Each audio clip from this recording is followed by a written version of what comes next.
there! This is our 8th episode for Atian, our fighter, in Baldur's Gate. Today we'll head back north to High Hedge, then to Baragost, since there's a few additional spells that would be good for us to pick up for our mages. We come across some skeletons who throw daggers at us. It's a good time to talk about combat. Every character has a stat called Thaco, or 2-hit armor class 0. Each attack is a roll from a 20-sided die that's rolled with bonuses or penalties depending on circumstances. When attacking, if a character's roll matches their Thaco total, then they would hit an opponent with an AC of 0. If a target has a higher value than 0, then the opponent is easier to hit. But if they have a lower value than 0, then they are harder to hit. With each hit, the damage is rolled based on the weapon and the strength behind that blow. In this fight, we got pretty lucky in that Zan was hit twice, but not for much damage. Even then, we can see that it brought him down to about half of his HP. Now we're going to chat with Thalantir, and we'll pick up both Sleep and Mirror Image for Zan, which will be very good for his durability much later on the game. Something else to note is that when we kill skeletons, we're going to pick up their throwing daggers, because it's easier for the opponents to, or easier for Zan and Zard to hit them, because they're better armed with daggers. None of this really is going to help out Zan's demeanor. He's still really pessimistic, and he's basically citing that we're all going to die because we're not in the safety of his magical elf city of Everskia, or Everska. Yeah, absolutely delightful. It will be done. Head down south, and we can complete a quest involving Thalantir and that skull that we've been carrying around. This is a good time to talk about fatigue. Fatigue basically is a little penalty against our rolls. It's the opposite of luck. If we have luck, then we can get a little bonus for our rolls. So if your character is ever tired, or if they've used all their spells for a day, it's a good idea to rest. That way you can get all your spells back. And before resting, it's a good idea that we picked out new spells. As you saw for Zan, we went ahead and picked up Spook and Sleep. He doesn't really need to do much direct damage, because that's what our fighters are going to do. Now, as we're walking around in the south, we're going to see that there's a wolf that attacks us, which is a little unusual for our mods. But I'm not surprised, because we might be interrupting his dinner. So we're going to go ahead and cast Spook. Jahira is going to go cast Sunshine on the wolf, and we'll just kill it. And from there, we will come across Melicamp. Melicamp is a chicken who talks. Obviously, he's not a chicken. He's a person that's been turned into a chicken. He asks if we can help him to be restored to be a real boy. And unfortunately, it's not a spell that we can pick up. He then asks us if we can bring him back to his mentor, Thalantir, even if he's a little bit reluctant to go. Zard continues to be creepy and asks if we can have the chicken for dinner, which poses the question: if someone is turned into a chicken or a pig or a cow, and then another person kills, cooks, and eats that chicken, pig, cow, would that be considered cannibalism? I don't know. Only the great sages know. Anyway, we're going to head back north to Thalantir at High Hedge. Not a problem.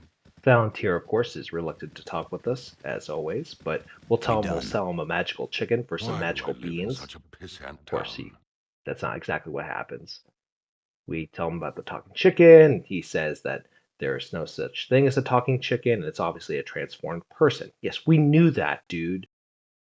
Okay, long story short, Melicamp was Thalantir's apprentice.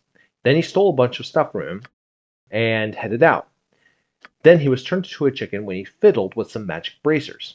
So, in order to turn him back into a real boy, we have to use the skull that we found to do some sort of custom-built ritual to bring Melicamp back to being a real boy. This is a very unique quest in that it's completely random.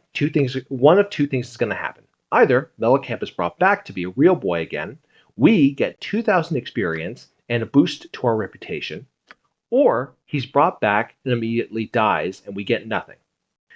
Now, in the original game, it was just that the chicken popped like putting a spoon in the microwave. With that in mind, the chances are completely 50-50, and there's nothing that we can do to influence that outcome. If you're saving your game and then going back, this is a good time to save your game. For this run, we're doing a no saving, so good luck. Why do I live in such a pissant town?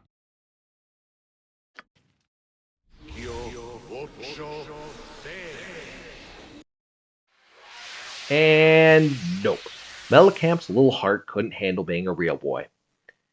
After which, Thalantir wishes us intelligence rather than luck, because luck eventually runs out. So, after High Hedge, let's head back to Beargost and track down Tranzig. Tranzig will be staying at Phildopost's Inn on the 2nd floor. Now, Tranzig is a mage, and he is no joke. He's going to immediately, first thing he will do is cast Shield and other defensive spells. That, by the way, is something that a lot of mages are doing with SCS. So the options to interrupt his spell casting is pretty limited. He's then going to target our mages and also work to disable our fighters before casting his own damage spells on us. So we're going to try to go ahead and rest before we have this fight. Get our spells back up and ready to go. Czar, of course, is chatting with Montaron. Even if Montaron's not there. Kinda creepy. Oh, that's sweet. Anyway, we're going to head upstairs. I stand ready. It will be done. And immediately upon seeing us, he's going to immediately chat or trying to get out of our way. And no matter what we say, it's going to end in a fight. And so, as mentioned, he's going to cast defensive spells. And so with that, we're going to go ahead and try to fight him. Let's see how this goes.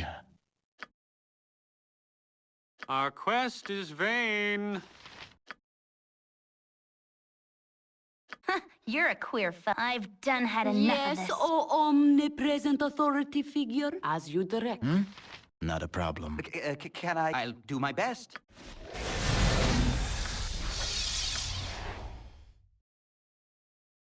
Stop touching me!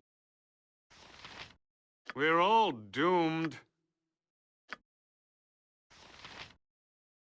Yes? You have need of me? You've a task?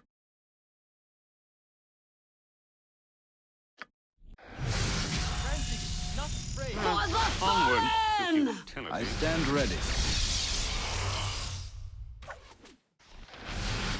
Life is so hollow. Our quest is vain.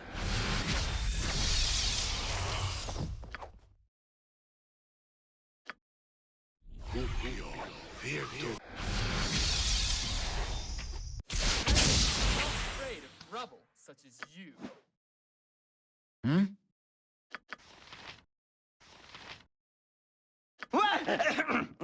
Yes?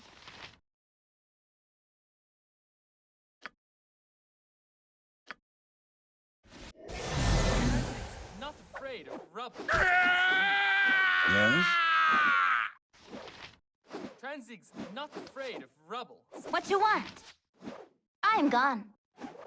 Tranzig's not afraid of Nature's rubble. servant awaits. Tranzig's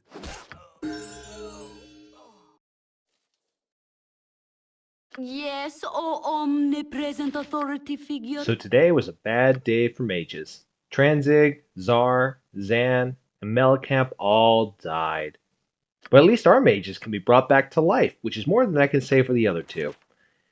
And that will be what we do next time when we stock up and head north to the bandit camp that we learn about after reading Tranzig's Calm letters yourself, dear. from We must Tazok. proceed Ideally, carefully. we'll be able to walk in with no issues.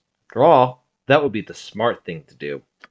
In the meantime, feel free to like the video, comment, and check out my other content. If you like my current playthrough or my starter guides, feel free to subscribe. For Not now, a problem. take care and good luck. It will be We're done. all counting on you.